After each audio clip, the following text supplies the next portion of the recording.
మనకి ఈ ఇయర్ జనవరిలో బాలీవుడ్ నటుడైనటువంటి సైఫ్ అలీ ఖాన్ మీద ఒక దాడి జరిగింది, గుర్తుందా? అయితే మరి దీనికి సంబంధించి ఆయన దాడి జరిగిన తర్వాత వెంటనే హాస్పిటల్కి వెళ్ళారు, హాస్పిటల్ నుంచి వచ్చాడు. అయితే అదంతా బాగానే ఉంది. అయితే మరి దీని తర్వాత ఒక గట్టి చర్చ జరిగింది దీని గురించి. ఏమని? అయితే ఆయన దీని గురించి రియాక్ట్ అయ్యాడు. ఏమన్నాడు అంటే, నేను అప్పుడు హాస్పిటల్లో జాయిన్ అయిన తర్వాత మళ్ళీ తిరిగి వచ్చేటప్పుడు కారులో నడుచుకుంటానే కారులోకి వచ్చి ఎక్కాను. సో మరి దీని తర్వాత చూస్తే చాలామంది కూడా దీని గురించి విమర్శిస్తూ ఉన్నారు. అసలు దాడే జరగలేదు, ఓవరికి ఇది పాపులారిటీ కోసమే చేశారు అని చెప్పేసి చాలామంది మాట్లాడుతూ ఉన్నారు. ఇటువంటి సమాజంలో మనం బతుకుతూ ఉన్నాము. మరి ఆ రోజు నాకు కాలు నొప్పిగా ఉంది, అయినా సరే నేను నడుచుకుంటూ వచ్చి ఎక్కాను.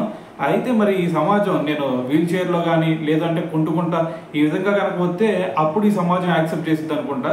సో మరి నేను నార్మల్గా నడుచుకుంటూ వస్తే వీళ్ళందరూ కూడా ఈ విధంగా నా మీద విమర్శలు గుప్పిస్తూ ఉన్నారు అని చెప్పేసి, మరి ఇటువంటి సమాజంలో మనం బతుకుతున్నాం అని చెప్పి ఆయన అయితే కొన్ని విషయాల గురించి మాట్లాడటం జరిగిందనమాట. సో ఏదైనా సరే మరి ఓవరాల్గా విన్నారు కదా, మరి అప్పుడు జరిగిన ఇన్సిడెంట్ గురించి మరి మీరేమనుకుంటున్నారు అనేది కూడా తెలియాలి కదా, కింద కామెంట్ చేసేయండి.